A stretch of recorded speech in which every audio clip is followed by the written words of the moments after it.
here. But I wanted to take on h6 actually, because let's quickly explain that. If I hadn't, then g5, and I haven't got access to the f4 square, and I wanted that access for the queen later, which is why I just wanted to, seemingly materialistically take and then come back with my bishop to this diagonal. So I thought this diagonal was going to be dangerous if I ever get my queen to f4.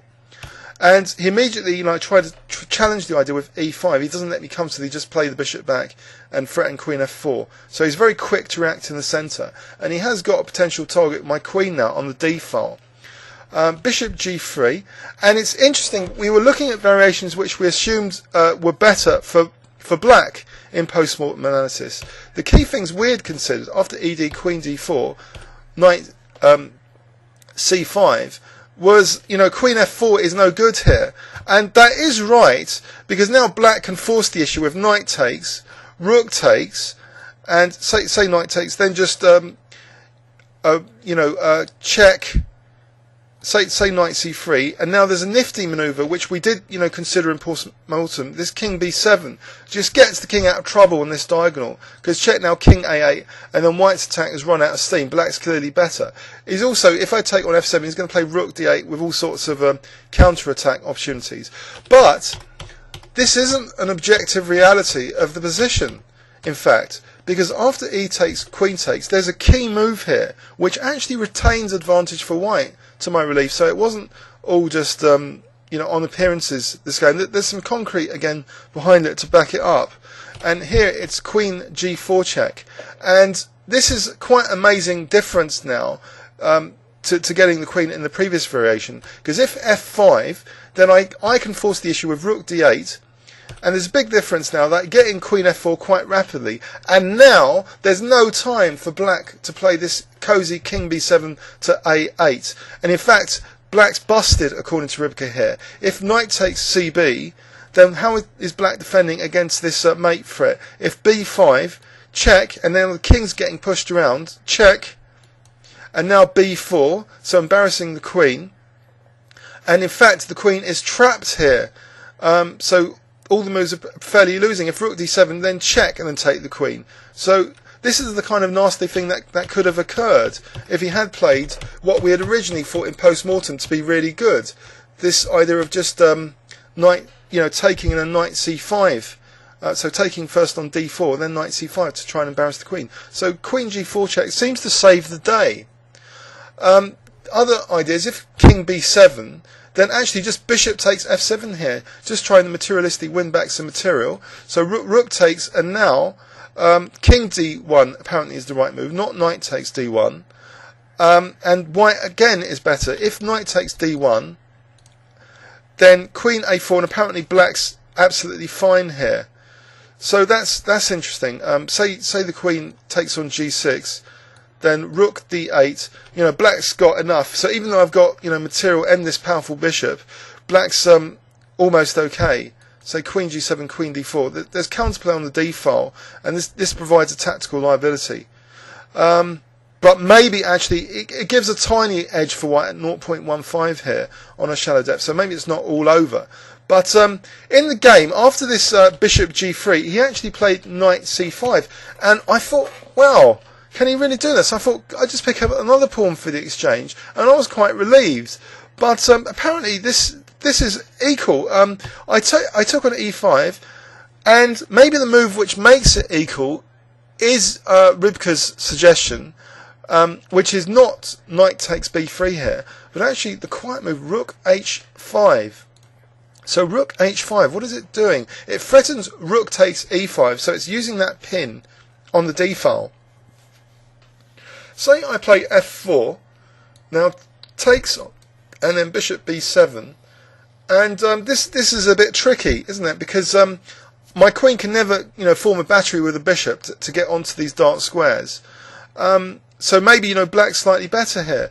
But in the game, after this bishop takes e5, he played actually knight takes b3. So he lost a bit of the tension there and the ability to use this pin as a sort of threat with rook h5.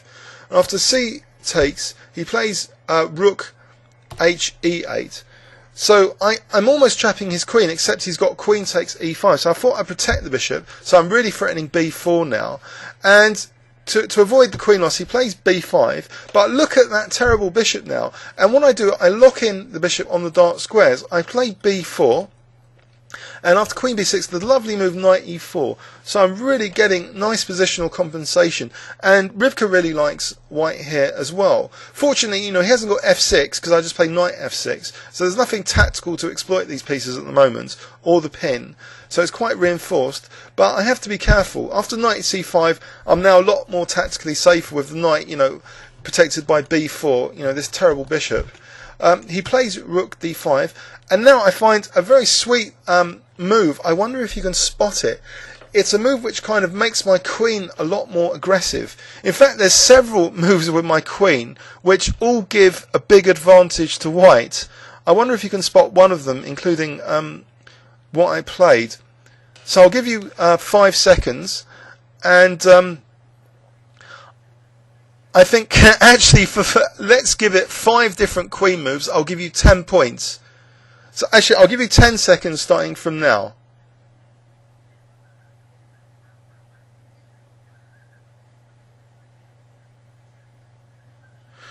Okay, what I played, Rivka quite likes as well. I played queen c3, so give yourself 10 points if you found queen c3.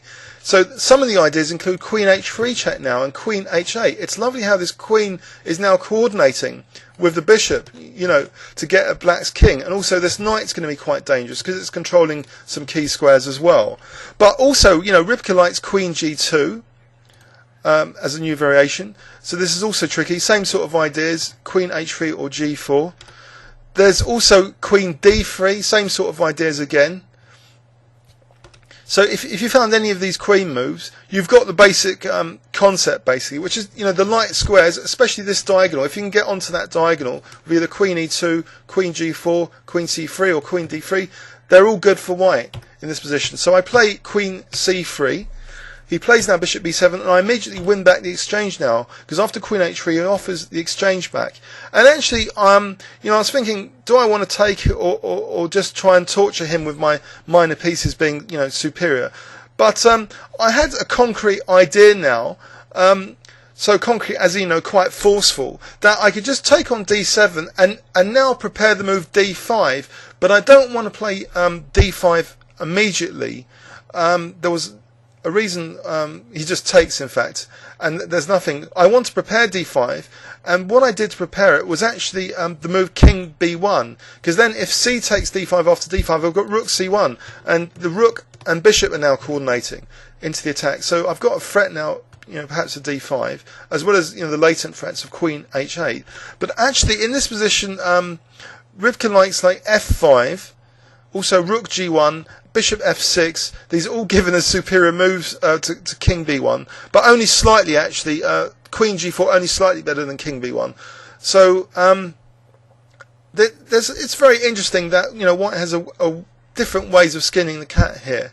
So king b1 is a reasonable move, threatening d5 to be able to use c1 for the rook. He plays queen d8, and now I play what Rivka actually recommends now, because he's shut off d5, because he's doubled, to protect that d5 with his queen and rook.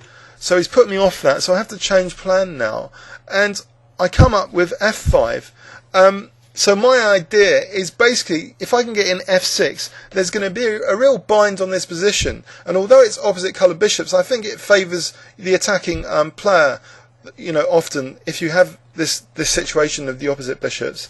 He plays queen g5, and now he heads for this ending, which he thought maybe he'd have salvation in the opposite coloured bishops.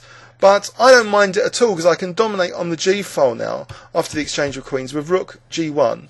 And I go into this sort of endgame mode that I sort of mentioned in this other game from the Violent Congress, where I think the key thing is to sort of think more thematically about pressure and getting your king up, getting your pieces into optimal, positions. So you're really saying, what position would I really like, as a sort of fantasy, to have. And so I start increasing the pressure in an intuitive way, just rook g7, and he sacks another pawn now to try and at least activate that bishop. But 2 pawns now, and I immediately use this opportunity to play the move c6.